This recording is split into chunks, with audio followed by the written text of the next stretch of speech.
Assalamualaikum warahmatullahi wabarakatuh. Apa kabar sahabat Al-Fatah yang dimuliakan Allah?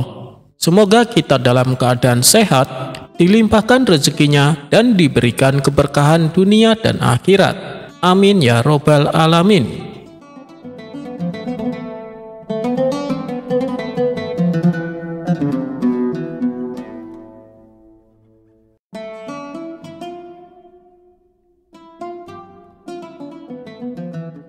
Di suatu pagi nan cerah, Abu Nawas duduk santai di depan rumahnya. Kemudian sang istri menghampiri dan membawakan secangkir teh hangat. Sang istri lalu berkata kepada Abu Nawas, "Wahai suamiku, sepertinya saya ingin buah jeruk. Maukah engkau membelikannya untukku?" tanya sang istri. Tanpa menunggu lama setelah meneguk secangkir teh, Abu Nawas pergi ke pasar saat itu juga. Setibanya di sana, Abu Nawas memasuki toko yang menjual buah-buahan. Ia terlihat sibuk memilih buah jeruk yang manis satu persatu. Buahnya dimasukkan ke dalam keranjang dan ditimbang oleh si penjual. "Beli berapa kilo tuan?" tanya si pedagang. "2 kilo saja," jawab Abu Nawas. Disitulah Abu Nawas merasa ada yang tidak beres. Ia menduga kalau si pedagang curang dengan cara mengurangi timbangan. Dan ternyata benar. Setibanya di rumah, Abu Nawas menimbang kembali buah yang dibelinya. Dan ternyata bobotnya memang kurang dari 2 kilo. "Kurang ajar, dia menipu saya. Tidak akan aku beli di situ lagi," ucap Abu Nawas. Suatu hari, ada seorang pengemis yang sering meminta-minta di pasar. Meskipun ia seorang pengemis, tapi ia orang yang sangat jujur. Saat ia berjalan meninggalkan pasar, tiba-tiba ia menemukan sebuah tas. Ia pun segera mengambil dan membukanya. "Ya Allah, tas siapa ini? Ada uang 1000 dinar di dalamnya. Aku harus mencari pemiliknya," pikir si pengemis. Si pengemis lalu segera kembali ke pasar. Setibanya di pasar, ia melihat seorang pedagang berteriak-teriak, "Bagi siapa saja yang menemukan tas berisi 1000 dinar, maka aku akan memberikan hadiah." Pedagang yang teriak tersebut ternyata adalah pedagang buah yang terkenal curang, di mana tempo hari Abu Nawas juga belanja di toko tersebut. Kemudian si pengemis segera menemui pedagang tersebut dan menyerahkan tas yang ia temukan. "Tuan, aku menemukan tas tuan," kata si pengemis. Pedagang buah itu lalu menghitung uang di dalam tasnya. Jumlahnya masih utuh 1000 dinar. Sementara si pengemis masih berdiri di hadapannya. "Ngapain kamu masih di sini?" tanya si pedagang. "Bukankah tuan berkata akan memberikan hadiah bagi siapa saja yang menemukannya? Aku menunggu hadiah dari tuan," jawab si pengemis. Ternyata si pedagang buah bukan hanya curang, tapi ia adalah orang yang licik dan serakah. Ia pun tega hendak menipu si pengemis. "Hadiah? Apa saya tidak salah dengar? Tas ini seharusnya berisi 2000 dinar. Tapi ini isinya 1000 dinar. Kau pasti yang mengambil sisanya. Pergilah sebelum aku laporkan kepada Tuan Hakim," kata si pedagang dengan kasar. "Aku memang pengemis tuan, tapi aku orang yang jujur," ujar si pengemis. "Ah, kamu memang keras kepala. Mari kita bawa masalah ini kepada Tuan Hakim," ajak si pedagang. Akhirnya mereka berdua pergi menemui Tuan Hakim. Setibanya di sana, ternyata Tuan Hakim sedang buru-buru mau pergi ke istana. "Maaf, saya sedang sibuk. Saya tidak bisa menangani urusan kalian. Begini saja, kalian temui Abu Nawas. Dia pasti akan memberikan keputusan yang adil. Dia kan orang kepercayaan Baginda Raja," tutur Tuan Hakim. Akhirnya mereka berdua lalu menemui Abu Nawas di rumahnya. "Ada apa ini?" tanya Abu Nawas. "Saya mau minta keadilan tuan. Saya sudah menolong dia menemukan tasnya yang hilang, tapi saya malah dituduh mencuri, ujar si pengemis. Dia memang mengembalikan tas saya, tapi isinya berkurang. Seharusnya ada 2.000 dinar, tapi tinggal 1.000 dinar. Pasti dia telah mencuri sisanya, kata si pedagang tak mau kalah. Sejenak Abu Nawas terdiam. Bukankah pedagang ini yang terkenal curang? Pasti dia telah berbohong, pikir Abu Nawas. Sini tasnya, saya mau lihat, perintah Abu Nawas. Si pedagang buah lalu menyerahkan tasnya yang berisi 1.000 dinar. Apakah kamu yakin tas ini isinya 2.000 dinar? Tanya Abu Nawas kepada si pedagang. Iya tuan, saya yakin sekali kalau tas ini berisi 2.000 dinar, jawab si pedagang buah. Dan kamu, apa kamu yakin tas yang kamu temukan berisi 1.000 dinar? Tanya Abu Nawas kepada pengemis. Benar tuan, jawab si pengemis. Kamu sama sekali tidak mengambilnya? Tanya Abu Nawas kembali. Sumpah tuan, saya tidak mengambilnya. Saya memang pengemis, tapi saya orang yang jujur, jawab si pengemis. Dia bohong tuan, tas itu seharusnya berisi 2.000 dinar, sergah si pedagang. Sudah, begini saja. Saya mau tanya sekali lagi. Kamu yakin tas kamu berisi 2.000 dinar? Tanya Abu Nawas kepada si pedagang buah. Saya yakin sekali tuan, jawab si pedagang. Kau bilang tasmu berisi 2.000 dinar, sementara tas yang ditemukan oleh si pengemis isinya 1.000 dinar. Berarti tas yang ia temukan bukan milik kamu. Sekarang tas ini akan saya serahkan kepada si pengemis. Dialah pemilik tas tersebut, karena ia telah menemukannya, kata Abu Nawas. Tapi tuan, tas itu persis punya saya, balas si pedagang. Tas seperti itu banyak dijual di pasar. Bukan hanya kamu saja yang memiliki tas seperti itu. Sekarang lebih baik kamu pulang, atau aku adukan kamu kepada Baginda Raja kalau kamu sering curang saat berdagang, ancam Abu Nawas.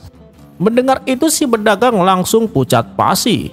Daripada ia harus menerima hukuman, lebih baik ia kehilangan uang 1.000 dinar jatuh ke tangan si pengemis.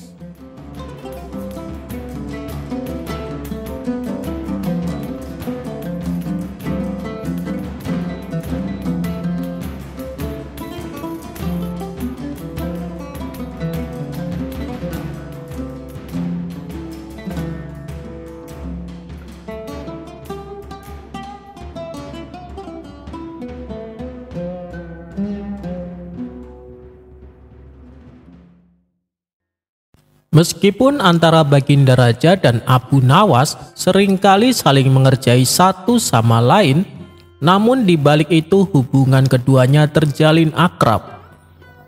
Apapun permintaan Abu Nawas selalu dikabulkan oleh Baginda Raja. Dan terkadang tanpa diminta pun, Baginda Raja sering memberinya hadiah. Namun ada satu yang membuat Abu Nawas penasaran, yaitu sebuah kebun kecil di belakang istana yang terdapat pohon anggur milik Baginda Raja. Karena selama ini Abu Nawas tak pernah diperkenankan masuk ke dalamnya. Suatu hari Abu Nawas bertanya kepada sang raja, "Paduka yang mulia, kenapa sih saya tidak diizinkan masuk ke kebun di belakang istana?" Baginda Raja menjawab, "Dengar ya Abu Nawas, apapun permintaanmu akan aku penuhi, tapi tidak untuk yang satu ini," kata Baginda Raja. "Iya, saya tahu Paduka, tapi apa alasannya?" tanya Abu Nawas kembali. "Karena di dalam kebun itu ada sebuah pohon anggur. Pohon anggur itu bukan pohon anggur sembarangan. Itu adalah pohon anggur spesial yang tidak ada tandingannya. Dan hanya saya yang boleh memakannya," jelas Baginda Raja. Namanya saja Abu Nawas, semakin dilarang, semakin membuatnya penasaran. Hingga pada suatu ketika, diam-diam Abu Nawas memasuki kebun tersebut. Di sana ia melihat satu pohon anggur yang sudah mulai berbuah. Tanpa pikir panjang, ia memetik beberapa buah dan mulai memakannya satu persatu. Benar juga, ini buah anggur yang sangat istimewa. Rasanya sungguh luar biasa, kata Abu Nawas dalam hati. Rupanya, perbuatan Abu Nawas ini dipergoki oleh beberapa pengawal istana. Ia pun ditangkap dan dihadapkan kepada Baginda Raja. Sudah kubilang, kau jangan masuk ke dalam kebun itu. Kau pasti telah mencuri buah anggur, bentak Baginda Raja. Tidak, Paduka, saya hanya ingin memastikan saja apakah buah anggurnya sudah layak dimakan atau belum, jawab Abu Nawas.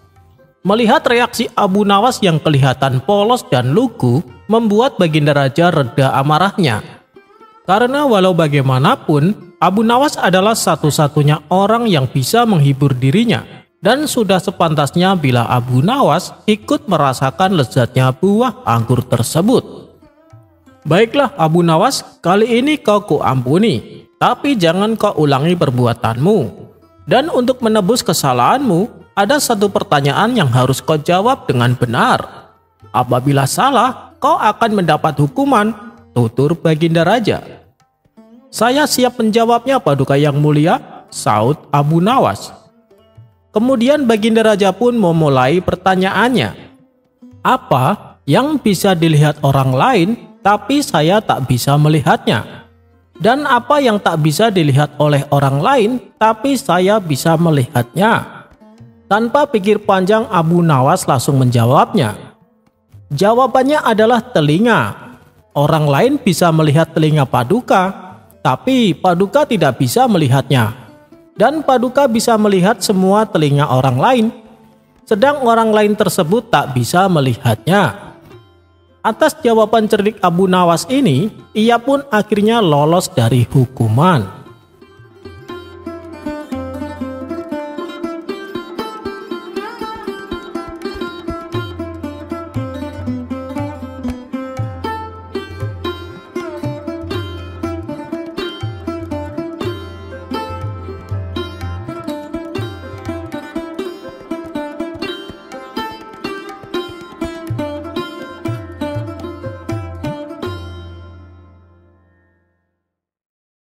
Alkisah, ada seorang penjual buah yang seringkali menipu para pembelinya.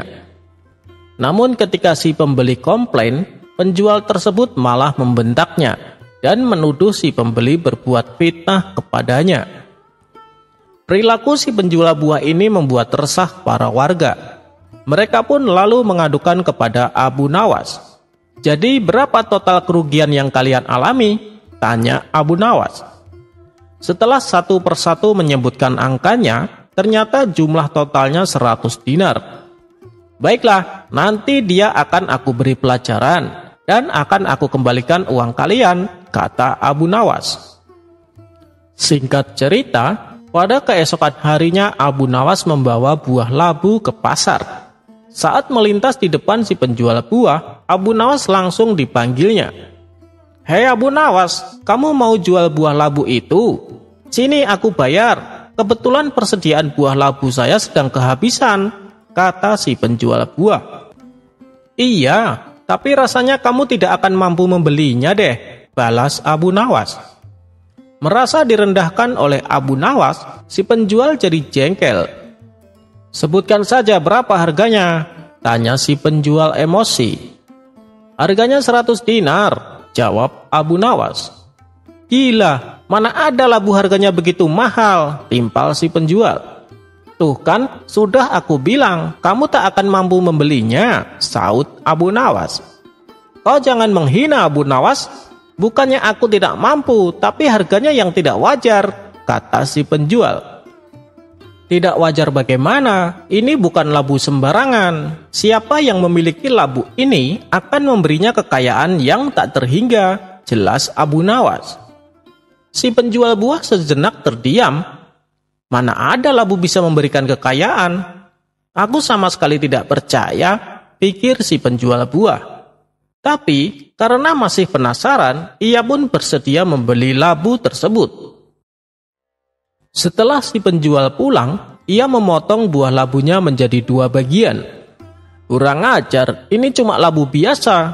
Ternyata aku telah ditipu oleh Abu Nawas," kata si penjual merasa geram. Kemudian ia langsung mendatangi Abu Nawas untuk meminta penjelasannya. "Hei Abu Nawas, kau telah menipuku, kembalikan uangku. Kau bilang ini labu ajaib, ternyata hanya buah labu biasa," bentak si penjual buah. Tapi dengan entengnya Abu Nawas menjawab bahwa keajaiban labu tersebut sebenarnya terletak pada ketidakpercayaan si penjual. "Kau pasti berani membeli dengan harga mahal hanya untuk sekedar memastikan kebenarannya kan?" terang Abu Nawas. "Tentu saja, dan itu wajar. Pokoknya sekarang kembalikan uangku," pinta si penjual buah. "Jadi begini, uangmu sudah tidak ada padaku. Uangmu sudah aku berikan kepada para pembeli yang telah kamu tipu. Kalau kamu bersikeras menginginkan uangmu kembali, aku akan laporkan hal ini kepada Baginda Raja," ancam Abu Nawas. Mendengar ancaman tersebut, si penjual langsung gemetaran dan pucat pasi. "Jangan Abu Nawas, aku tak lagi menginginkan uangku," kata si penjual ketakutan. Akhirnya, berkat akal cerdik Abu Nawas, uang para pembeli yang telah ditipu berhasil dikembalikan.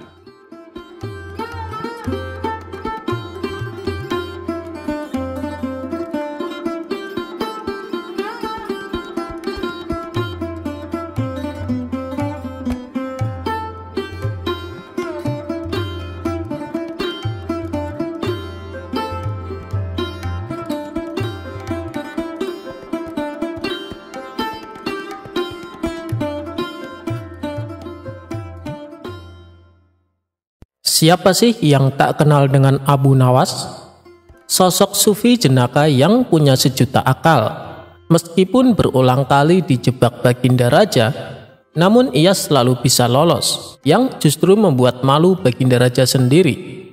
Hal inilah yang membuat Baginda Raja semakin penasaran. Nah, kali ini Mimin akan menceritakan bagaimana Abu Nawas menghadapi fitnah karena dianggap beraliran sesat. Kisah ini bermula ketika Abu Nawas sedang nongkrong di warung bersama kawan-kawannya. Salah satu kawannya lalu bertanya, "Hei Abu Nawas, menurutmu apakah makan pada siang hari bisa membatalkan puasa?"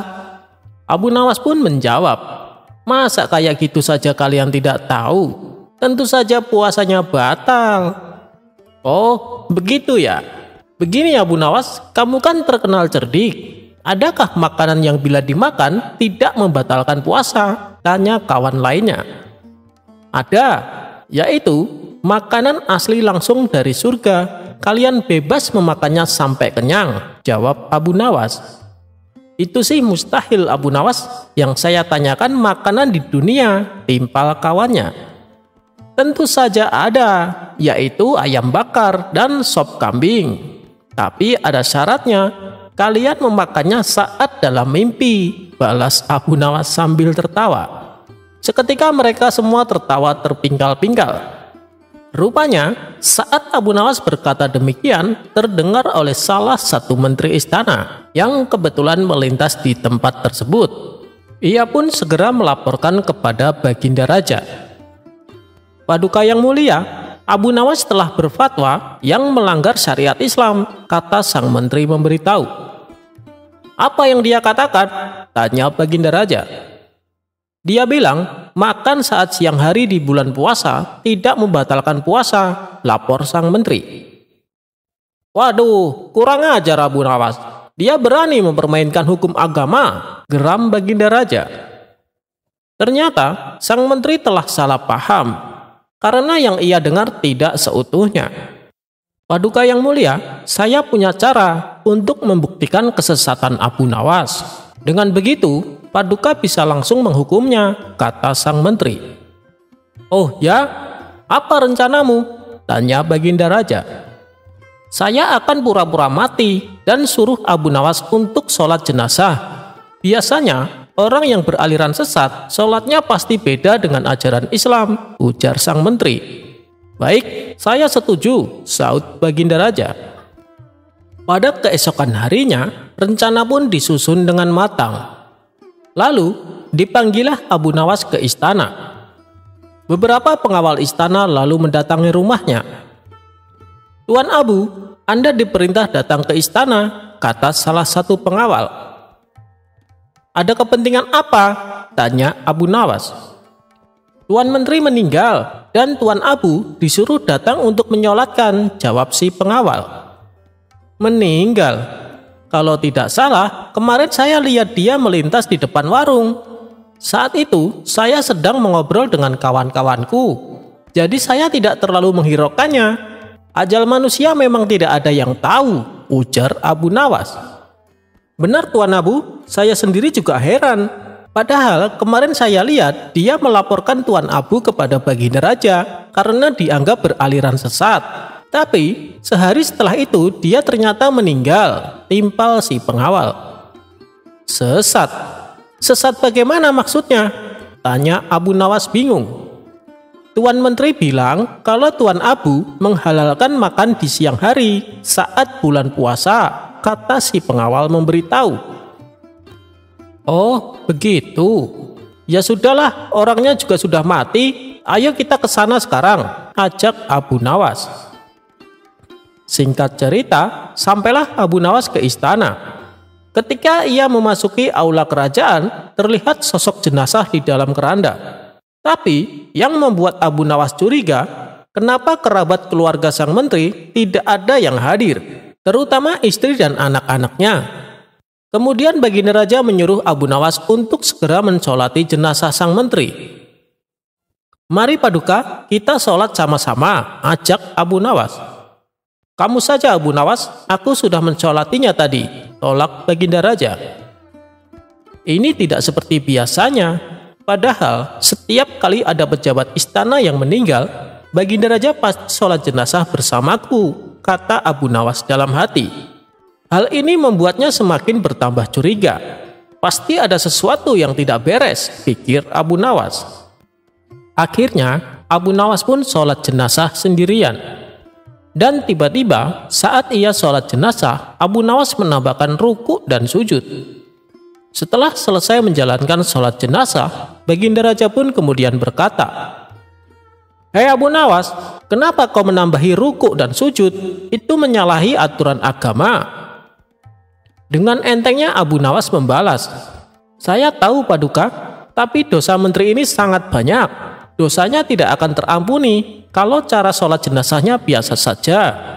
Coba Paduka Raja pikirkan, dia telah memfitnah saya beraliran sesat, padahal dia tidak mendengarnya secara utuh." Kemudian Abu Nawas menjelaskan duduk permasalahan yang sebenarnya. Mendengar hal itu, Tuan Menteri yang berpura-pura mati langsung bangkit berdiri. "Kurang ajar kok Abu Nawas, justru kamu yang dosanya sangat banyak," bentak Tuan Menteri tak terima.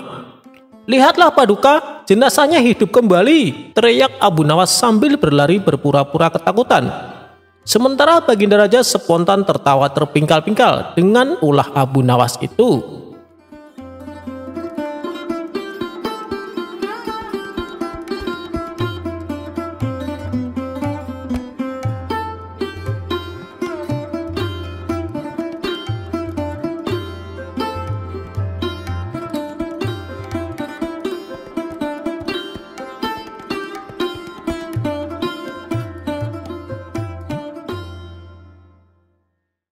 Rezeki pohon arbe.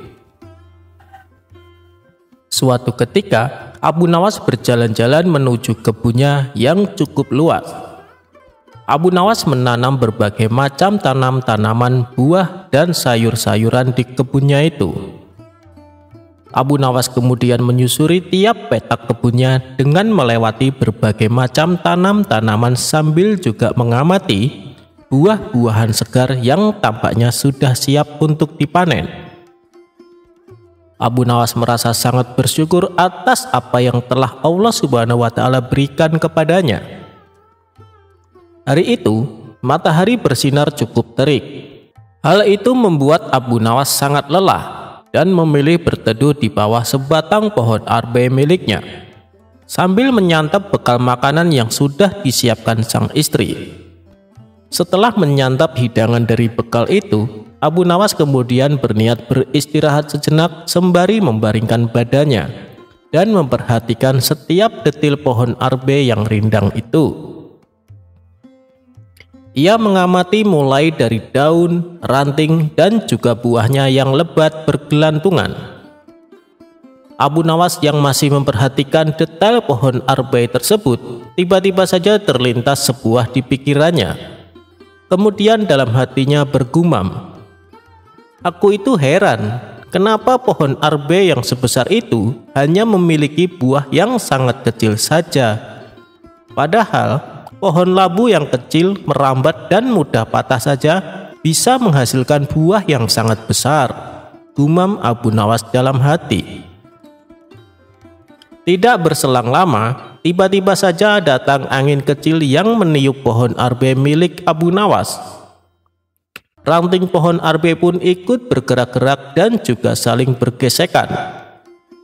Sesaat kemudian, sebiji buah arbe itu jatuh tepat di kepala Abu Nawas yang kebetulan sedang tidak bersorban itu. Kejadian tersebut ternyata menjadi jawaban atas pertanyaan Abu Nawas.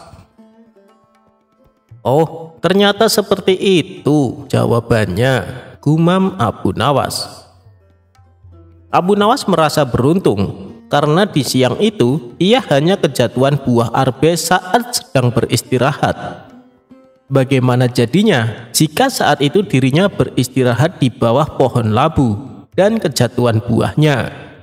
Tidak terpikirkan apa yang akan dialami Abu Nawas.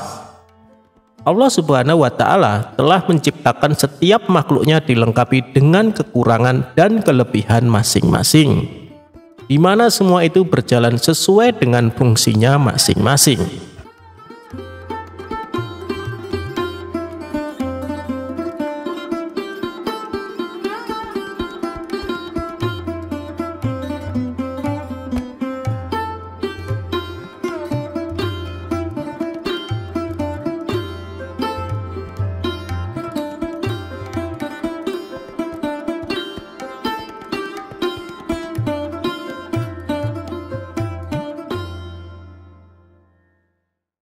Abu Nawas dan kabar besok kiamat.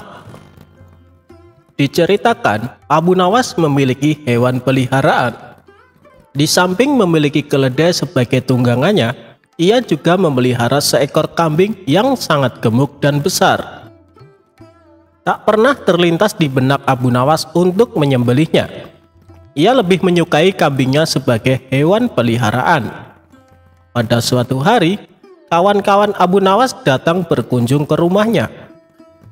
Saat memasuki halaman rumah, mereka melihat kambing peliharaan Abu Nawas yang diikat di samping rumah. Abu Nawas menyambut hangat kawan-kawannya itu, dan setelah mengobrol, salah satu kawannya berkata kepada Abu Nawas, "Kambing punyamu hebat sekali Abu Nawas, gemuk dan sehat. Bagaimana kalau kita berpesta dan sembelih saja kambing itu?" usul kawan lainnya. "Ya, aku setuju. Dagingnya pasti enak dan lezat," timpal kawan satunya.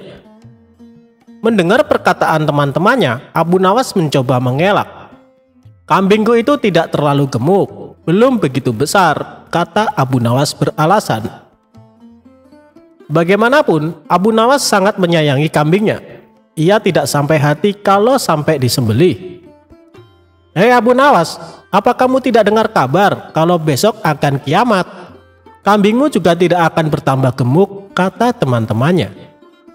"Ya Abu Nawas, besok akan kiamat, kita sembelih saja kambingnya," sahut yang lainnya. Mereka terus saja mendesak Abu Nawas agar bersedia kambing kesayangannya disembelih. Abu Nawas pun mulai kesal mendengar perkataan teman-temannya yang memaksa. "Baiklah, besok kita akan pesta di pantai. Daging kambingnya kita bakar dan kita makan sama-sama," tutur Abu Nawas. Keesokan harinya, Abu Nawas dan teman-temannya berangkat menuju sebuah pantai. Setibanya di sana, Abu Nawas berkata, "Kalian bersenang-senang saja dahulu, biar aku yang memasaknya." Mendengar itu, teman-temannya kegirangan dan mereka segera melepas baju untuk berenang di tepian pantai. Saat mereka tengah berenang, diam-diam Abu Nawas mengambil baju semua temannya. Abu Nawas pun mulai menyembelih kambing dan mengulitinya.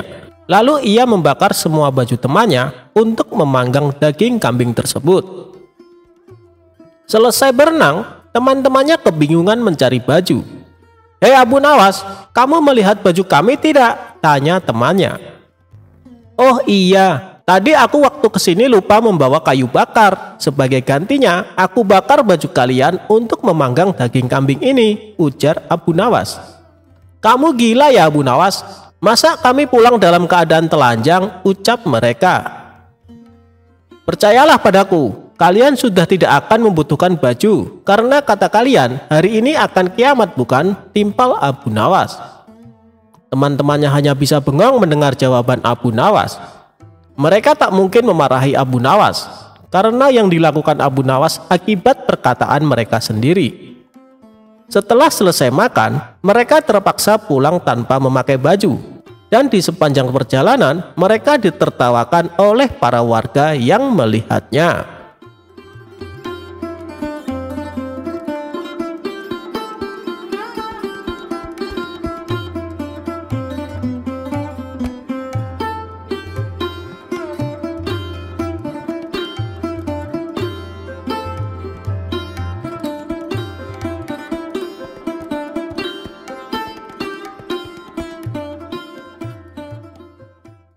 Selain terkenal usil dan kocak, Abu Nawas juga terkenal sebagai sosok orang yang sangat dermawan. Hal itu sudah Baginda Raja ketahui baik dari para menterinya maupun dari orang-orang terdekatnya. Akan tetapi Baginda Raja belum puas kalau dirinya tidak melihatnya secara langsung. Akhirnya pada suatu hari, Baginda Raja ingin menguji seberapa dermawannya Abu Nawas. Ia pun berinisiatif menyamar sebagai pengemis. Dengan mengenakan pakaian compang-camping, tujuannya adalah agar dirinya tidak dikenali oleh Abu Nawas. Maka pergilah Baginda Raja tanpa ada pengawal satupun yang mendampingi. Saat di tengah perjalanan, ia mendapati Abu Nawas tengah duduk sendirian di pinggir jalan. Baginda Raja pun segera menghampirinya. "Wahai Tuan, apakah Tuan tahu di mana aku bisa menemukan Abu Nawas? Aku ingin bertemu dengannya," kata Baginda Raja. Abu Nawas yang tidak menyadari bahwa lelaki di depannya adalah Baginda Raja sempat kaget dan bertanya, "Untuk apa kau ingin bertemu dengannya?"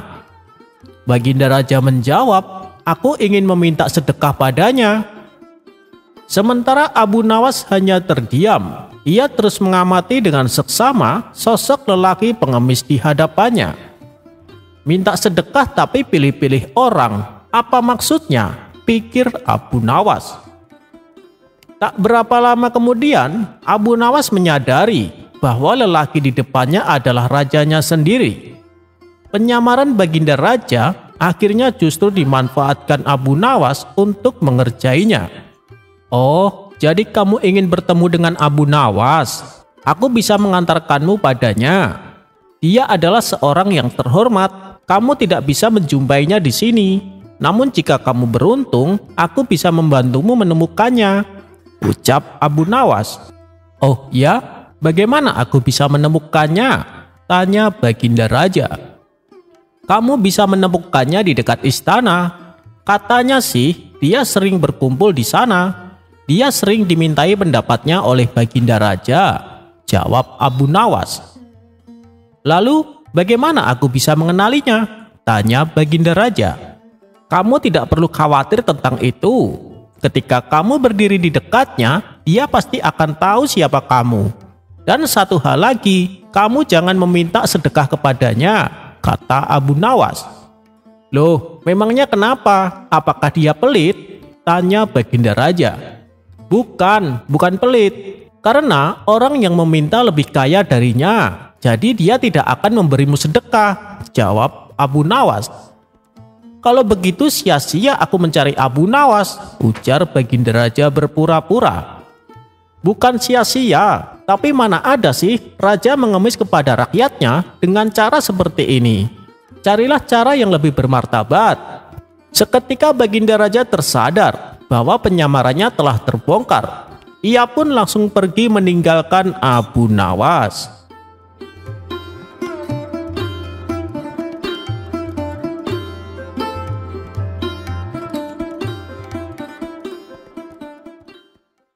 Gara-gara mimpi, Abu Nawas dikerjai Baginda Raja. Pada suatu hari, Baginda Raja mengalami suatu mimpi yang aneh. Di dalam mimpinya itu, Baginda Raja bisa terbang di udara, dan rakyat yang melihatnya justru tertawa kepada Baginda Raja. Akhirnya pada keesokan harinya, ia berkonsultasi dengan penasehat istana mengenai mimpinya semalam. Akan tetapi, sang penasehat istana tak berani menafsirkan mimpi tersebut. Karena bila ia salah ucap, yang ada justru membuatnya dihukum.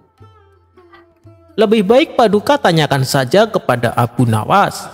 Saya rasa dia lebih menguasai soal tafsir mimpi, kata penasehat istana. Tanpa pikir panjang, maka dipanggillah Abu Nawas untuk datang ke istana. Setibanya di istana, Abu Nawas menghadap Baginda Raja. Ampun Paduka, ada gerangan apa Paduka memanggil hamba? Tanya Abu Nawas. Begini Abu Nawas, semalam aku mengalami mimpi yang sangat aneh. Dan tujuanku memanggilmu untuk menafsirkan mimpiku itu, kata Baginda Raja. Begitu ya, kalau boleh tahu mimpi apa yang Paduka alami? Tanya Abu Nawas. Aku bermimpi bahwasannya aku bisa terbang di udara. Tapi yang membuatku heran, semua rakyatku malah menertawaiku, tutur Baginda Raja. Baginda Raja, itu adalah tanda kebesaran dan kebijaksanaan Paduka. Terbang di udara melambangkan kemampuan Paduka untuk melihat dari sudut pandang yang tinggi, jelas Abu Nawas. Oh begitu, tapi kenapa rakyat tertawa kepadaku? Tanya Baginda Raja. Itu juga sebuah tanda bahwa rakyat Paduka sangat bangga dan bahagia dengan kebijaksanaan Paduka, jawab Abu Nawas. Mendengar itu, Baginda Raja merasa puas dengan cara Abu Nawas menafsirkan sebuah mimpi. Namun, tiba-tiba terbesit di benak Baginda Raja untuk mengerjai Abu Nawas. Baiklah Abu Nawas, besok saya akan mewajibkan semua orang supaya tertawa seharian penuh, kata Baginda Raja. Untuk apa Paduka? Tanya Abu Nawas heran. Tertawa kan bahagia. Maka dari itu, saya perintahkan semua rakyat untuk tertawa, supaya mereka bisa bahagia, jawab Baginda Raja. Tentu saja perintah Baginda Raja ini sangat tidak masuk akal, dan sulit diwujudkan.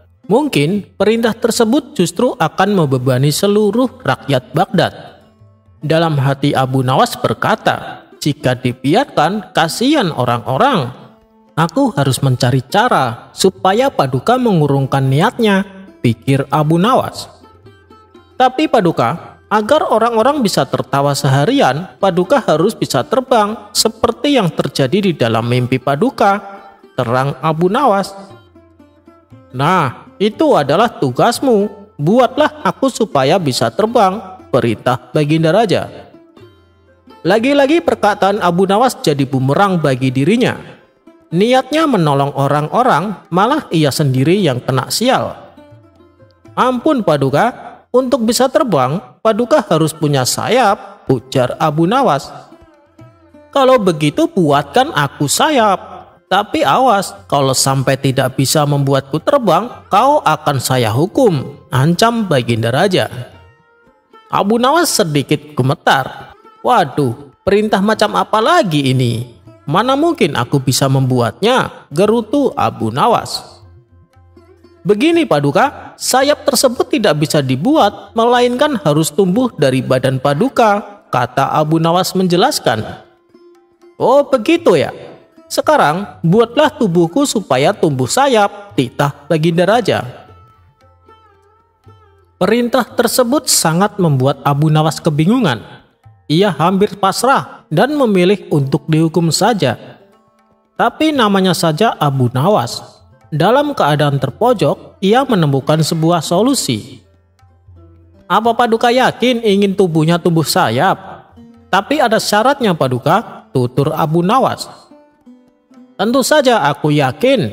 Beritahu, apa syaratnya?" tanya Baginda Raja. "Syaratnya adalah Paduka harus memotong kedua tangan Paduka. Dengan begitu sayapnya akan tumbuh. Karena itu pula burung punya sayap, sebab dia tak punya tangan," jawab Abu Nawas. "Kalau kamu bisa menjamin sayapnya akan tumbuh, aku bersedia memotong kedua tanganku," kata Baginda Raja tak mau kalah.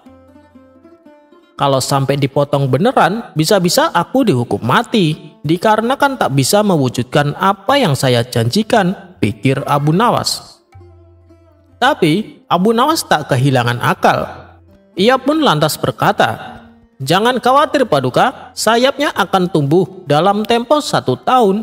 Tapi syaratnya, mulai dari sekarang, Paduka harus berbicara pakai bahasa burung. Kalau sampai 1 kata saja terucap menggunakan bahasa manusia, maka jangan salahkan saya Paduka kalau sayapnya tak bisa tumbuh," jelas Abu Nawas. "Jadi selama 1 tahun aku harus berbicara pakai bahasa burung?" tanya Baginda Raja. "Benar Paduka yang mulia," jawab Abu Nawas sambil tersenyum. Baginda Raja pun akhirnya menyerah dan mengakui kecerdikan Abu Nawas. Ternyata gertakan-gertakan Baginda Raja tak membuat Abu Nawas kehilangan akal. Malah Baginda Raja sendiri yang justru kewalahan.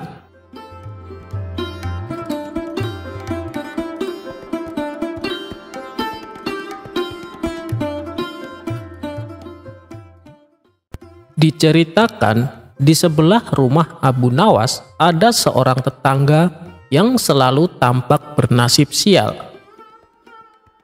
Nama tetangganya itu adalah Mahmud. Dan sepertinya tak sehari pun berlalu tanpa kejadian yang membuatnya berada dalam situasi sulit. Mahmud dengan kepalanya yang selalu ditutupi sehelai kopiah selalu keluar dari rumahnya dengan pandangan gelisah.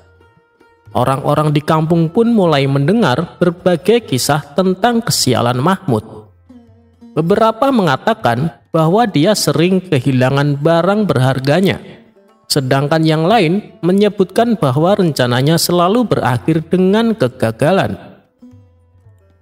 Suatu hari, Abu Nawas yang ingin memastikan kebenaran tentang nasib buruk Mahmud memutuskan untuk mengunjunginya.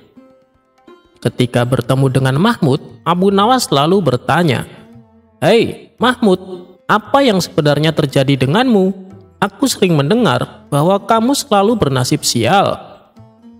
Dengan wajah lesu, Mahmud menjawab, "Oh Abu Nawas, nasibku memang tak kunjung membaik. Semuanya selalu berakhir dengan kegagalan."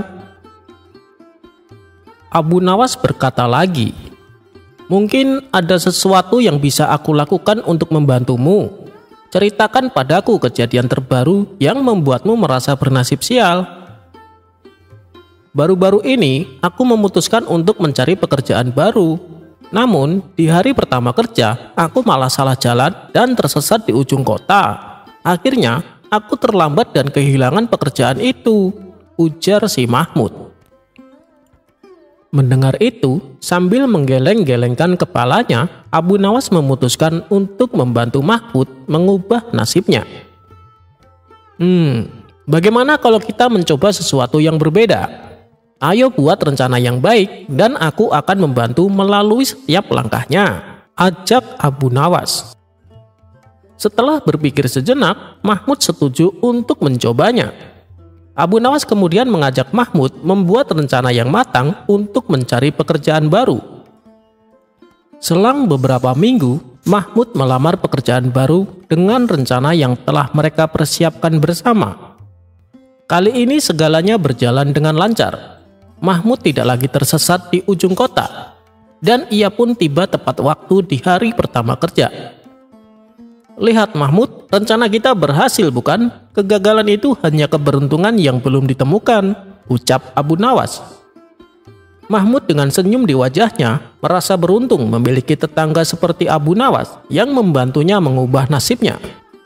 Sejak saat itu, Mahmud tidak lagi dihantui oleh kesialan.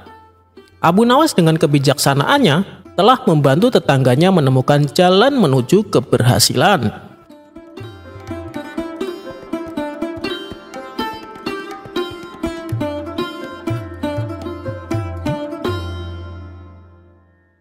Gagal mempermalukan Abu Nawas. Pria buta huruf gagal mempermalukan Abu Nawas. Ia justru kena batunya. Abu Nawas merupakan salah satu warga Baghdad yang dikenal memiliki kecerdasan dan kecerdikan dalam menghadapi masalah dalam hidupnya. Tak jarang Abu Nawas juga dipanggil oleh Baginda Raja guna memberi nasihat akan permasalahan yang tengah dialami di istana. Seperti biasa, setelah menunaikan sholat Isya, Abu Nawas dan kawan-kawannya duduk di teras masjid. Mereka mendiskusikan beragam permasalahan, mulai dari ilmu agama hingga ilmu tentang kebijaksanaan yang membuat orang-orang betah duduk berlama-lama mendengarkan Abu Nawas. Pasalnya, setiap ilmu yang disampaikannya selalu diselingi humor yang mengundang tawa. Suatu ketika, ada orang yang buta huruf tidak suka dengan Abu Nawas. Orang tersebut sangat ingin mempermalukan Abu Nawas di depan orang-orang. Namun ia belum menemukan caranya. Tiba-tiba di benaknya terbesit ide yang unik. Dengan membawa secari kertas dan pena, ia mendatangi kawannya untuk meminta tolong. "Hei kawan, maukah engkau menulis surat di kertas ini?" pinta orang tersebut kepada kawannya. "Apa yang hendak ingin kau tuliskan?" tanya kawannya. "Aku adalah orang yang bodoh dan pandai membual," ujar orang tersebut. Kawannya itu seketika heran mendengar permintaannya. "Untuk apa menulis kalimat seperti itu?" tanya kawannya penasaran. "Sudahlah, pokoknya tuliskan saja," balas orang tersebut. Setelah kawannya selesai menulis, ia pun langsung merebutnya dan pergi tanpa permisi. Setelah sholat Isya, orang itu pergi ke masjid untuk menemui Abu Nawas. Sesampainya di sana, ia melihat Abu Nawas sedang duduk dikelilingi oleh kawan-kawannya. Ia pun langsung menghampiri Abu Nawas dan berkata, "Hei Abu Nawas, aku dapat surat dari seseorang. Tolong bacakan surat ini keras-keras," pinta orang tersebut sembari memberikan secari kertas. Abu Nawas langsung menerima dan membuka surat tersebut untuk membacanya. Abu Nawas sempat terkejut karena tulisan tersebut tertuliskan, "Aku adalah orang bodoh yang pandai membual." Orang ini mau mempermalukan aku di depan orang-orang, pikir Abu Nawas dalam hati. Abu Nawas pun terdiam dan mencari cara supaya bisa lepas dari jebakan ini. Hingga akhirnya muncul ide yang tak kalah unik. Abu Nawas berpura-pura mengamati dan beberapa kali membolak-balikkan kertas itu. "Kenapa Abu Nawas? Cepatlah bacakan surat itu keras-keras. Kamu tahu kan kalau aku buta huruf, jadi aku tidak bisa membacanya," tutur orang tersebut. "Waduh, saya minta maaf, saya tidak bisa membaca," jawab Abu Nawas. "Memalukan, orang secerdik Anda dan sepandai Anda ternyata tidak bisa membaca. Seharusnya kamu malu dengan sorban yang kamu pakai," ujar orang tersebut. Kala itu, orang yang bersorban adalah tanda orang yang berpendidikan. Tiba-tiba Abu Nawas melepaskan sorbannya dan meletakkan sorban tersebut di kepala pria buta huruf itu. "Sekarang kamu sudah memakai sorban. Jika itu memberimu pengetahuan, silahkan baca sendiri," balas Abu Nawas. Orang-orang yang hadir kala itu pun spontan tertawa terpingkal-pingkal mendengarnya. Si buta huruf itu pun gagal untuk mempermalukan Abu Nawas. Justru ia yang kena batunya. Ia tak menyangka dengan jawaban Abu Nawas yang cukup cerdik. Orang buta huruf tersebut kemudian pergi dengan menahan rasa malu. Itulah kisah cerdik Abu Nawas dalam menghadapi kawannya yang akan mempermalukannya.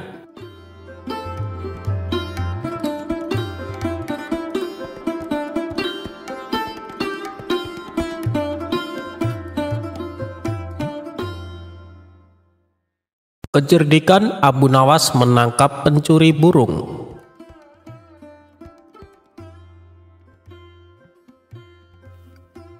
Pada suatu hari, Abu Nawas bertamu ke rumah sahabatnya yang bernama Hamid. Melihat kehadiran Abu Nawas, Hamid langsung menyambutnya dengan sukacita. "Wahai sahabatku, sudah lama kita tidak bertemu," kata Hamid sambil memeluk Abu Nawas. Mereka berdua lalu duduk dan ngobrol panjang lebar. Di sela-sela obrolannya, Abu Nawas melihat burung milik Hamid yang berada di dalam sangkar. "Wah, sekarang kamu suka pelihara burung ya, Hamid? Burungnya bagus sekali," tanya Abu Nawas.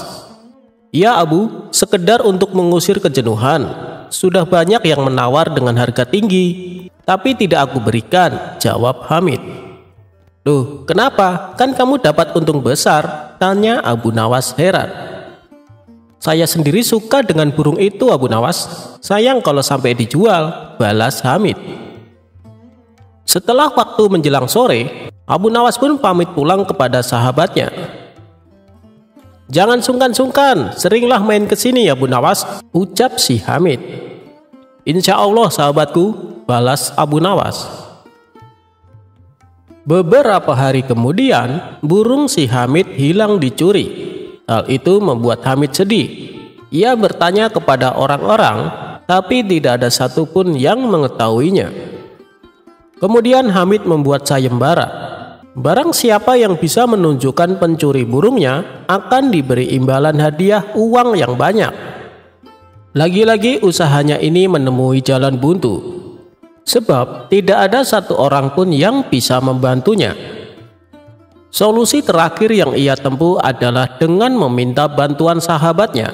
Siapa lagi kalau bukan Abu Nawas? Maka pergilah Hamid ke rumah Abu Nawas. Sesampainya di sana, Hamid menceritakan masalah yang menimpa dirinya. "Apakah kamu punya dugaan siapa kira-kira yang mencuri burungmu?" tanya Abu Nawas. "Yang jelas orang dekat, Abu Nawas. Bisa jadi tetangga saya, mungkin juga kawan saya. Tapi saya tidak berani sembarangan menuduh," jawab si Hamid. Sejenak Abu Nawas terdiam. Ia terus memikirkan cara untuk menemukan pelakunya. Tidak lama kemudian muncullah ide cemerlang dari Abu Nawas. "Aku punya ide. Undang semua orang-orang terdekatmu, ajak mereka makan siang di rumahmu," perintah Abu Nawas. Mendengar itu, Hamid pun kaget. "Untuk apa, Abu Nawas? Bisa jadi di antara mereka adalah pencurinya," tanya Hamid. "Jika kau ingin tahu pelakunya, turuti saja perkataanku. Jangan banyak bertanya. Biarkan aku yang bekerja," ucap Abu Nawas menegaskan. "Baiklah Abu Nawas, saya serahkan urusan ini sepenuhnya kepadamu," balas Hamid mengiyakan. Keesokan harinya, Hamid melaksanakan rencana Abu Nawas. Ia mengundang orang-orang terdekatnya. Mereka adalah tetangga Hamid dan kawan-kawan Hamid. Setelah semuanya berkumpul, mereka disuguhi hidangan makan siang. Ketika semua bercengkrama sambil menikmati hidangan makan siang, tiba-tiba Abu Nawas berdiri dan berkata, "Apakah kalian tahu kenapa kita diundang?" katanya. Mereka menjawab, "Untuk makan-makan, Abu Nawas."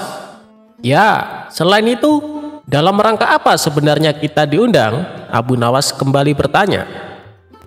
Salah satu dari mereka berceletuk, "Dalam rangka pencurian burungnya si Hamid." Spontan para hadirin tertawa mendengar perkataan tersebut. "Tepat sekali, sebenarnya Hamid sudah tahu pelakunya," ucap Abu Nawas. "Apakah kalian siap untuk bersumpah bahwa kalian tidak mengambil burungnya Hamid?" tantang Abu Nawas. Suasana yang tadinya penuh gelap tawa mendadak berubah menjadi tegang. "Jangan tegang begitu dong, saya hanya bercanda," ucap Abu Nawas sambil tertawa untuk meredakan suasana. "Begini kawan-kawan, untuk apa pakai sumpah-sumpahan? Karena sebenarnya saya dan Hamid melihat pelakunya. Dia ada di sini bersama kalian." Mendengar hal itu, orang-orang yang berkumpul di rumah Hamid menjadi penasaran. "Siapa orangnya? Kami ingin tahu," tanya mereka. "Tidak perlu aku sebutkan, nanti biar aku yang akan bicara kepadanya di lain waktu," tutur Abu Nawas. Jawaban Abu Nawas membuat mereka tidak terima. Mereka protes dan berkata, "Tidak bisa Abu Nawas, kami harus mengetahuinya sekarang juga. Kami akan menghukum dan mengusirnya." Situasi pun semakin memanas, dan ini sesuai dengan rencana Abu Nawas. "Tidak perlu kalian lakukan itu, cukup dia merasakan kepanikan dan rasa takut saja," balas Abu Nawas berpura-pura meredakan suasana. Mereka tetap saja tidak puas dengan jawaban Abu Nawas. Akhirnya mereka memilih bertanya kepada Hamid. "Hei Hamid, beritahu kami siapa pelakunya," sesak mereka. Hamid pun menjawab sesuai dengan arahan Abu Nawas. "Ya, memang saya dan Abu Nawas sudah mengetahui pelakunya. Namun aku kira Abu Nawas bertindak dengan bijak. Jadi biarkan dia yang atur." Jawaban Hamid malah membuat mereka semakin emosi. "Kami tidak akan meninggalkan rumah ini sebelum kami mengetahui siapa pelakunya," kata mereka serempak. "Baiklah, jika kalian masih bersikeras ingin mengetahuinya, saya akan menyebutkan ciri-cirinya. Pencuri itu ialah lelaki yang di kepalanya terdapat sehelai bulu burung," ucap Abu Nawas menjelaskan. Para hadirin akhirnya senang. Mereka saling melirik satu sama lain. Namun ada satu orang yang nampak tegang. Dia menaruh tangannya di atas kepala dan mulai meraba-raba rambutnya untuk mencari sehelai bulu burung. Di saat itulah Abu Nawas langsung berteriak dan menunjuk orang tersebut. "Dia pelakunya, dia yang telah mencuri burungnya Hamid." Orang itu tidak bisa mengelak, terpaksa ia mengakui perbuatannya. Singkat cerita, burung Hamid akhirnya bisa ditemukan. Sebagai rasa terima kasihnya, Hamid memberikan sejumlah uang kepada Abu Nawas.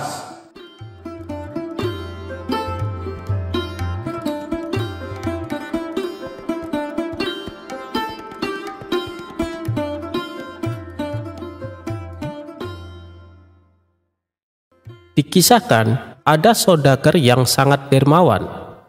Setiap hari, ia selalu menyantuni fakir miskin dan anak-anak yatim. Dengan kelebihan inilah, kemanapun dia pergi, selalu ditemani kerabat serta para tetangga. Suatu hari, saat bersama kawannya, saudagar kaya raya itu terlihat murung. Sepertinya tengah memikirkan sesuatu. Melihat perilaku yang tidak biasa tersebut, salah seorang teman akhirnya bertanya, "Wahai kawan, apa yang kau pikirkan? Kenapa terlihat sedih?" ujar salah seorang teman kepada saudagar itu. "Selama ini, dimanapun aku berada, aku selalu ditemani orang-orang. Apakah nanti ketika aku meninggal, ada yang mau menemaniku di kuburan?" kata saudagar itu. Mendengar jawaban tersebut, semua kawannya terdiam. Sebab mana mungkin ada yang mau menemani mayat di kuburan. Ternyata kegelisahan saudagar tersebut terus menghampiri sepanjang hari. Akhirnya dia menulis surat wasiat. "Barang siapa yang mau menemaniku selama 40 hari di dalam kubur, setelah aku mati nanti, aku akan beri warisan separuh dari harta peninggalanku." Lalu ditanyakan hal itu kepada anak-anaknya untuk menjaganya di dalam kubur nanti. "Mana mungkin kami sanggup menjaga ayah, karena saat itu ayah sudah menjadi mayat," ujar anak-anak saudagar yang menolak permintaan itu. Keesokan harinya, si saudagar memanggil semua kerabat yang terdiri dari kakak dan adiknya. Namun, lagi-lagi permintaan dia ditolak karena dianggap tidak wajar. "Mana ada orang yang sanggup melakukan itu? Meskipun setengah dari hartamu diberikan, kata para kerabat menjelaskan. Dengan perasaan sedih, saudagar tersebut memerintahkan ajudannya untuk mengadakan sayembara ke seantero negeri yang berisi, barang siapa berani menemani selama 40 hari di dalam kubur saat ia meninggal, maka akan diberi setengah harta dari kekayaannya. Tidak lama dari sayembara itu diumumkan, sang saudagar pun meninggal dunia. Kuburannya dihias megah dengan segala perlengkapan. Di saat bersamaan, Abu Nawas mendengar sayembara itu. Dengan tergesa-gesa, dirinya menuju rumah si saudagar untuk memberitahu bahwa ia bersedia menjalani sayembara tersebut. Keesokan harinya dikebumikanlah saudagar itu. Abu Nawas pun ikut masuk ke liang lahat sambil membawa kapak berharganya yang setiap hari menemani bekerja mencari kayu di hutan. Setelah seluruh pelayat pergi, hanya tersisa Abu Nawas menemani jenazah di liang lahat. Tidak lama kemudian, malaikat Mungkar dan Nakir mendatangi jenazah tersebut. Menyadari siapa yang datang, Abu Nawas pun sedikit menjauh dari mayat saudagar kaya itu. Dalam hati, Abu Nawas berpikir, sudah tiba saatnya mayat itu diinterogasi. Namun, ternyata yang ditanya bukanlah mayat saudagar, tetapi kedua malaikat itu malah menuju ke arahnya. "Apa yang kau lakukan di sini?" ujar malaikat Mungkar dan Nakir. "Aku sedang menemani mayat ini selama 40 hari untuk mendapatkan setengah harta warisannya," jawab Abu Nawas. "Apa saja harta yang kau miliki?" tanya kedua malaikat lagi. "Hartaku hanya kapak ini," jawab Abu Nawas. Ternyata kedua malaikat itu terus bertanya, sampai pada pertanyaan, "Di mana kau mendapatkannya?" "Aku membelinya," jelas Abu Nawas. Dari sanalah setiap hari Abu Nawas ditanya seputar kapak dan pekerjaannya. Di hari ke-40, kedua malaikat itu datang kembali dan bertanya seputar kapak itu lagi. Sebelum Abu Nawas menjawab, Abu Nawas membuka pintu kubur itu dan langsung lari keluar. Di luar ternyata sudah ada kerabat saudagar tersebut. Abu Nawas yang berlari sambil berteriak pun berkata, "Kalian ambil saja semua harta warisannya, karena aku sudah tidak menginginkannya lagi." Mereka semua heran atas sikap Abu Nawas. Sesampainya di rumah, Abu Nawas bercerita kepada istrinya, "Aku sudah tidak menginginkan harta warisan dari mayat itu." "Loh, kenapa kau tolak?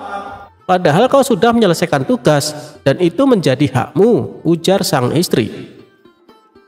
Abu Nawas pun menceritakan pengalamannya di dalam kubur bertemu malaikat Mungkar dan Nakir yang terus bertanya seputar kapaknya selama 40 hari.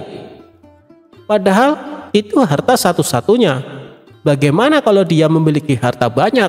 Berapa pertanyaan nantinya? Istrinya pun hanya bisa geleng-geleng mendengar cerita Abu Nawas.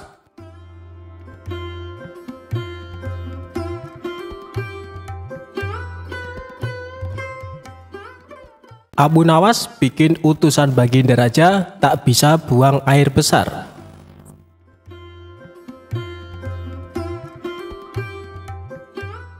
Sudah beberapa hari sosok Abu Nawas tidak hadir di istana. Hal tersebut kemudian membuat Baginda Raja sangat gundah. Baginda Raja ingin sosok Abu Nawas hadir untuk menghibur hati sang raja. Bukan tanpa usaha, Baginda Raja sudah beberapa kali memanggil Abu Nawas lewat para utusannya. Namun Abu Nawas belum juga menampakkan diri. Setelah lama berpikir mencari cara agar Abu Nawas mau datang ke istana, Baginda Raja akhirnya menemukan ide yang bisa membuat Abu Nawas bisa hadir di istana. Raja kemudian memanggil 3 orang prajurit dan menyuruh mereka pergi ke rumah Abu Nawas agar buang air besar di tempat tidurnya. "Pengawal, pergilah ke rumah Abu Nawas dan beraklah di tempat tidurnya. Dan kalau kalian berhasil, maka masing-masing akan aku berikan uang 1000 dirham, ujar Baginda Raja. Tanpa pikir panjang, ketiga utusan Baginda Raja tersebut langsung menerima perintah sang raja. Daulat Paduka, jawab ketiga prajurit tersebut secara bersamaan. Mereka pun langsung berangkat menuju rumah Abu Nawas sesuai perintah Baginda Raja. Sementara itu, duduk di sebelah raja ada Ki Patih yang mendengar obrolan rajanya dengan ketiga prajurit tersebut. Ki Patih yang mendengar raja memberikan tugas kepada tiga prajurit tersebut pun memberanikan diri untuk bertanya kepada sang raja. Ia merasa aneh dengan tugas yang diberikan Baginda Raja. "Maaf Paduka, bukankah tugas yang diberikan itu tampak aneh dan menghina?" tanya Patih. "Patih, memang benar, tapi itulah siasatku agar Abu Nawas segera hadir ke istana," jawab Baginda Raja. "Apakah gerangan rencana Baginda?" tanya Ki Patih belum paham. "Nanti kamu akan segera mengetahuinya. Sekarang kamu ikutilah ketiga anak buahmu itu dan intailah mereka, lalu sampaikan kepada Abu Nawas. Bila dia berhasil menggagalkan tugas pengawalnya, maka Abu Nawas akan aku beri uang 3000 dirham dan sekaligus ia boleh memukul utusanku itu," kata Baginda Raja. Prajurit tiba di rumah Abu Nawas. Dengan perasaan yang masih bingung, Patih segera melaksanakan perintah raja.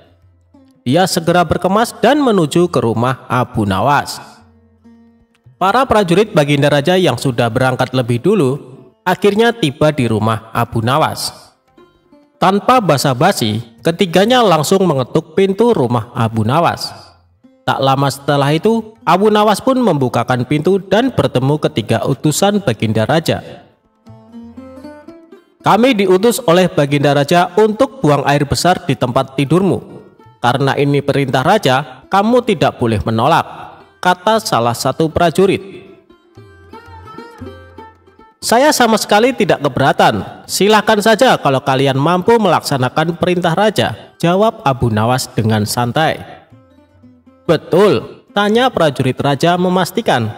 "Ya, silahkan saja," sahut Abu Nawas. Abu Nawas mengawasi orang-orang itu beranjak ke tempat tidurnya dengan perasaan geram yang sudah ia tahan. Berak di tempat tidurku. Betul-betul kelewatan," gumam Abu Nawas dalam hati. Tak mau ranjang tidurnya dikotori, Abu Nawas memutar otaknya untuk mencari cara agar para utusan Baginda Raja tersebut mengurungkan niatnya. Setelah berpikir beberapa saat, Abu Nawas akhirnya menemukan cara untuk menggagalkan tugas para utusan tersebut. Pada saat utusan itu hendak bersiap-siap buang air besar, mendadak Abu Nawas berkata di balik jendela kamar, "Hei para utusan raja, ada yang lupa saya sampaikan kepada kalian," kata Abu Nawas. "Apa itu?" tanya salah satu utusan raja. "Saya ingatkan supaya kalian jangan melebihi perintah Baginda Raja. Jika kalian melanggar, saya akan pukul kalian dengan sebuah pentungan besar, dan setelah itu saya akan laporkan kepada Baginda bahwa kalian melanggar perintahnya," jelas Abu Nawas. Dengan cekatan, Abu Nawas segera mengambil sebatang kayu besar yang ada di dapur rumahnya. Abu Nawas kemudian berlari kembali ke kamarnya dengan membawa pentungan kayu besar yang ia ambil di dapur rumahnya. "Hei, apa maksudmu tadi Abu Nawas?" tanya salah satu utusan. "Ingat, perintah raja hanya buang air besar saja dan tidak boleh lebih dari itu," jawab Abu Nawas. "Ya, benar," jawab utusan raja. "Aku ulangi lagi, hanya buang air besar saja, tidak boleh lebih. Ingat, tidak boleh kencing, tidak boleh buka celana, tidak boleh cebok, hanya buang air besar saja," tegas Abu Nawas. "Mana mungkin? Itu tidak mungkin, kami juga harus buka celana dan kencing," jawab salah satu utusan. "Aku akan pukul kalian sekeras-kerasnya jika kalian melanggar perintah raja," sahut Abu Nawas. Ketiga utusan Baginda Raja tersebut hanya bisa saling pandang kebingungan dengan ucapan Abu Nawas. Di tengah kebingungan tersebut, tiba-tiba ada suara memanggil Abu Nawas. Rupanya suara tersebut datang dari Ki Patih yang memang diutus Baginda Raja untuk mengawasi ketiga utusannya. Melihat keberadaan Ki Patih, Abu Nawas dan ketiga utusan raja segera berkumpul untuk menemui suara tersebut. Aku sudah mendengar perdebatan kalian. Baginda Raja memang memerintahkan para utusan untuk berak di tempat tidurmu. Jika 3 orang ini sanggup, mereka masing-masing akan mendapatkan 1000 dirham. Jika mereka gagal, maka mereka boleh engkau pukul sesuka hatimu, kata Ki Patih. Oh, begitu. Lalu hadiah dari Baginda untukku berapa, tuanku? Tanya Abu Nawas. Sekarang juga engkau boleh menghadap Baginda Raja untuk menerima 3000 dirham, jawab Ki Patih. Mendengar jawaban Ki Patih, Abu Nawas dibuat kaget serta gembira. Sebelum menghadap Baginda Raja, Abu Nawas kembali mengambil pentungannya lalu mengejar ketiga utusan raja yang hampir buang air besar di ranjangnya. Ketiga utusan tersebut lari terbirit-birit. Ki Patih dan Abu Nawas dibuat tertawa terpingkal-pingkal dengan tingkah ketiga utusan tersebut. Abu Nawas, Baginda Raja sangat yakin engkau dapat mengatasi masalah ini. Baginda memang menginginkan kehadiranmu di istana untuk menghibur hatinya yang saat ini sedang gundah gulana, jelas Ki Patih. Abu Nawas menyetujui perintah Ki Patih. Dan mereka segera berangkat menuju istana untuk menemui Baginda Raja serta mengambil hadiah 3000 dirham.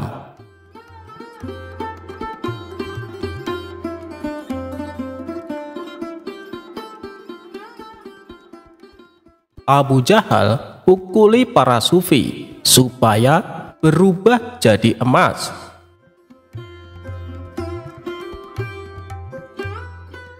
Berawal dari adanya seorang pedagang sukses bernama Abdul Malik. Ia dikenal sebagai orang baik dari negeri Khurasan. Kekayaannya yang berlimpah selalu dimanfaatkan untuk bersedekah. Abdul Malik kerap mengundang orang-orang miskin untuk makan bersama di rumahnya. Sampai ada suatu hari, dia menyedekahkan hampir semua hartanya dan merasakan kelegaan yang jauh lebih nikmat dibandingkan ketika memberi hanya sebagian kecil. Kelegaan itu membuatnya memutuskan menggunakan tiap harta miliknya untuk kesejahteraan fakir miskin. Abdul Malik membebaskan hatinya dari segala kekayaan duniawi dan berserah diri kepada takdir Allah Subhanahu wa Ta'ala. Suatu ketika saat sedang menunaikan sholat, Abdul Malik melihat sosok gaib muncul dari lantai kamarnya. Sosok itu ternyata seorang laki-laki berjubah berpenampilan layaknya seorang sufi. Laki-laki misterius tersebut menghampiri Abdul Malik dan berkata, "Wahai Abdul Malik, manusia murah hati dari Khurasan, aku adalah dirimu sendiri karena engkau telah berbuat kebajikan yang sungguh mulia. Kau mampu melepaskan diri dari kekayaan tanpa merasa menjadi orang hebat. Oleh karena itu, aku menganugerahkan kau dari sumber anugerah yang sejati. Ketahuilah, setiap hari dengan cara ini aku akan muncul di depanmu. Saat itu pukullah aku dan aku akan berubah menjadi emas. Ambillah emas itu sebanyak yang kau mau. Tak perlu khawatir kau akan menyakitiku, sebab yang kau ambil akan diganti dari sumber segala anugerah." Setelah berkata demikian, sosok itu pun lenyap seketika.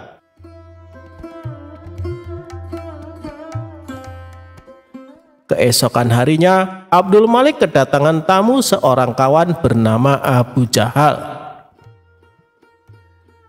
Saat mereka berdua sedang asik berbincang-bincang, tidak lama kemudian sosok misterius kemarin yang berpenampilan sufi kembali muncul di hadapan Abdul Malik. Abdul Malik pun segera memukulnya dengan tongkat. Seketika itu juga lelaki misterius yang dipukulnya berubah menjadi emas. Abdul Malik lalu mengambil bagiannya dan juga memberikan emas kepada Abu Jahal. Melihat peristiwa yang menakjubkan tersebut, Abu Jahal hanya bengong dan terpana. Sungguh luar biasa, gumamnya.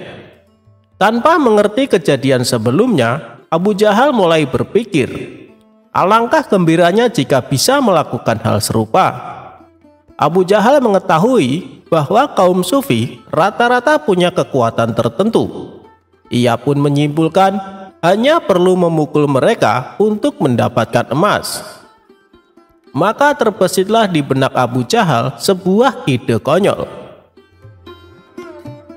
Dia mengadakan sebuah jamuan pesta makan yang hanya dihadiri para sufi. Ketika para sufi ini sudah makan kenyang, Abu Jahal diam-diam mengeluarkan tongkat dan tanpa ampun dihantamnya para tamu undangan sampai tersungkur ke tanah. Kenapa tidak ada yang berubah jadi emas? Batin Abu Jahal. Dikarenakan masih penasaran, Abu Jahal kembali memukuli mereka dengan tongkat. Tentu saja perbuatan ini membuat para sufi ketakutan. Mereka serempak kabur berlarian meninggalkan rumah Abu Jahal. Akibat perbuatan tersebut, para sufi mengadukan Abu Jahal kepada Tuan Hakim. Setelah itu ditangkaplah Abu Jahal dan disidangkan.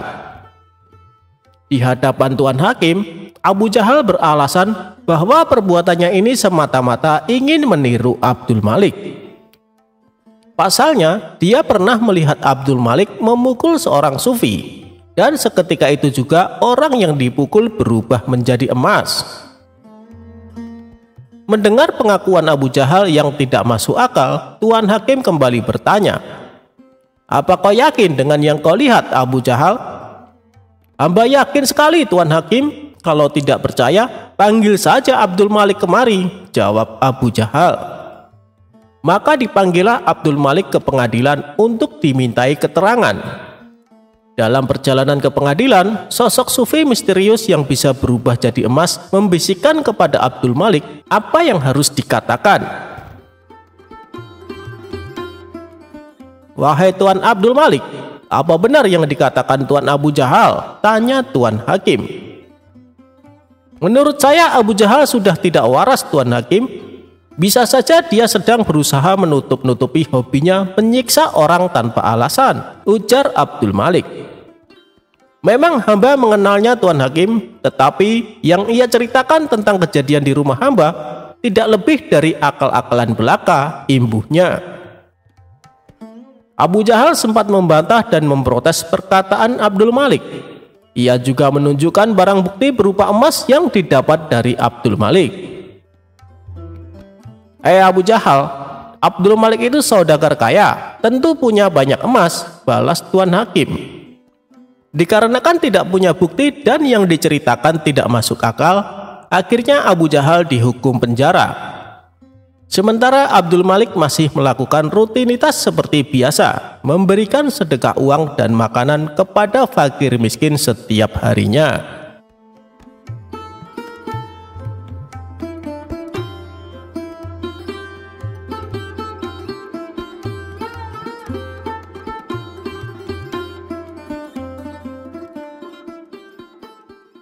Abu Nawas menitipkan emas kepada perampok. Dikisahkan ada seorang ketua perampok yang terkenal sadis dan kejam. Ia mempunyai puluhan anak buah yang juga tak kalah sadisnya. Mereka melakukan aksinya di tengah gurun pasir yang gersang jauh dari pemukiman penduduk. Bagi siapa saja yang melewati daerah kekuasaannya, maka akan bernasib sial, terutama rombongan kabilah yang membawa barang dagangan. Apabila ada yang berani menolak atau melawan saat dirampok, gerombolan perampok tersebut tak segan-segan untuk membunuhnya.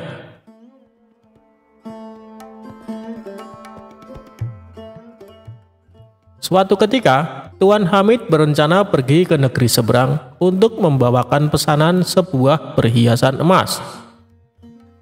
Namun Tuan Hamid ragu untuk melakukannya. sebab ia harus melewati gurun pasir yang merupakan kawasan komplotan perampok sadis tersebut. Ia pun bingung dengan situasi yang dialaminya, sementara ia juga harus mengirimkan emas pesanannya secepatnya.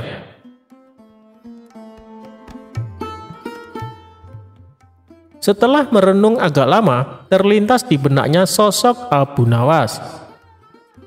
Semoga saja dia bisa membantuku, pikir Tuan Hamid. Ia pun lantas pergi menemui Abu Nawas. Sesampainya di rumah Abu Nawas, Tuan Hamid lalu mengungkapkan permasalahannya. "Wahai Abu Nawas, saya bingung dengan situasi yang sedang aku alami. Barangkali kamu bisa membantuku," pinta Tuan Hamid. "Masalah apa yang membuatmu bingung?" tanya Abu Nawas.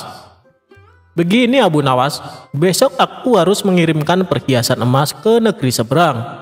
Tapi aku takut karena harus melewati gurun pasir yang merupakan kawasan komplotan perampok sadis. Karena yang aku dengar, siapapun yang melewati daerah itu pasti hartanya dirampok sampai ludes. Kalau menolak akan dibunuh," ujar Tuan Hamid. "Menurutmu apa yang harus aku lakukan?" tanya Tuan Hamid. Sejenak Abu Nawas terdiam. Dalam hati ia berkata, "Mereka memang perampok yang sadis. Yang aku dengar, tidak ada yang bisa selamat melewati daerah itu, kecuali dengan pertolongan Allah." "Ya sudah, begini saja Tuan Hamid. Saya akan membantumu, biarkan aku yang melakukan tugas itu," ucap Abu Nawas. "Maksudmu kamu yang akan mengantarkan emasnya?" tanya Tuan Hamid. "Benar Tuan Hamid, itu pun kalau Tuan mengizinkan," jawab Abu Nawas. "Tentu saja Abu Nawas, saya justru malah berterima kasih kalau kamu berhasil menjalankan tugas ini. Kamu akan saya kasih hadiah," balas Tuan Hamid kegirangan. Singkat cerita, berangkatlah Abu Nawas membawakan emas Tuan Hamid. Dia ikut rombongan kabilah besar yang sama-sama menuju ke negeri seberang. Saat tengah malam tiba, sampailah mereka di tengah gurun pasir yang merupakan daerah komplotan perampok sadis. Dari kejauhan Abu Nawas melihat ada gubuk kecil yang dihuni oleh satu orang. Maka terlintaslah di benaknya sebuah ide untuk menyelamatkan emas yang dibawanya sebelum dihadang para perampok. "Lebih baik aku titipkan emas ini kepada orang penghuni gubuk itu," pikir Abu Nawas. Ia pun segera memisahkan diri dari rombongan, berjalan menuju gubuk tersebut. "Kawan, bolehkah saya menitipkan barang ini sebentar?" tanya Abu Nawas. Orang penghuni gubuk itu menjawab, "Oh, silahkan, taruh saja di dalam." Setelah menitipkan emas, Abu Nawas lalu mengejar rombongannya dan kembali berjalan bersama para kabilah. Tidak lama kemudian, tiba-tiba komplotan perampok muncul menghadang dengan pedang terhunus di tangannya. "Serahkan semua barang-barang kalian, jangan ada yang tersisa. Bila kalian melawan atau menolak, kami tak segan-segan membunuh kalian," ancam komplotan perampok. Rombongan kabilah ini pun terpaksa memberikan semua hartanya karena ketakutan akan dibunuh. Sedangkan Abu Nawas yang tak membawa apapun hanya digeledah dan luput dari aksi perampokan. Ketika semua barang dan harta berhasil didapatkan, komplotan perampok ini lalu pergi meninggalkan Abu Nawas dan rombongannya. "Alhamdulillah, emas yang kubawa bisa selamat," ucap Abu Nawas dalam hati. Kemudian Abu Nawas berniat ingin kembali mendatangi gubuk tempat di mana ia menitipkan emasnya. Setibanya di sana, terlihat komplotan perampok yang tadi beraksi berada di gubuk yang akan ia datangi. "Celaka, ternyata aku salah orang. Yang aku titipi emas justru dialah ketua perampoknya," kata Abu Nawas kecewa. Saat ia hendak pergi berpaling, dari kejauhan si ketua perampok melihat kehadiran Abu Nawas. "Hai Tuan, kemarilah, jangan takut," teriaknya. Sesaat Abu Nawas ragu dengan tawaran ketua perampok tersebut. "Kalaupun aku lari, aku pasti akan mudah ditangkap mereka, dan bisa-bisa aku dibunuhnya. Lebih baik aku datangi saja. Hanya kepada Allah aku meminta perlindungan," ucap Abu Nawas dalam hati. Lalu Abu Nawas memberanikan diri menghampiri mereka. "Tuan, mau mengambil barang titipan Tuan?" tanya ketua perampok. "Benar, saya kesini berniat untuk mengambilnya," jawab Abu Nawas. "Ambillah dan segera tinggalkan tempat ini," ucap ketua perampok. Abu Nawas sempat terkejut dan heran dengan ucapannya. Tak ingin membuang waktu, Abu Nawas segera mengambil emas titipannya dan pergi meninggalkan tempat itu. Saat Abu Nawas berjalan menjauh, sayup-sayup ia mendengar percakapan para komplotan perampok tersebut. "Kenapa membiarkan orang asing itu mengambil hartanya?" tanya salah satu anak buahnya. Sang ketua perampok menjawab, "Orang asing itu telah mempercayaiku. Seperti aku mempercayai Allah akan menerima taubatku suatu saat nanti. Aku hargai kepercayaan orang asing itu agar Allah menghargai kepercayaanku pula." Mendengar hal itu, barulah Abu Nawas tahu bahwa sebenarnya si ketua perampok adalah orang yang ingin bertobat.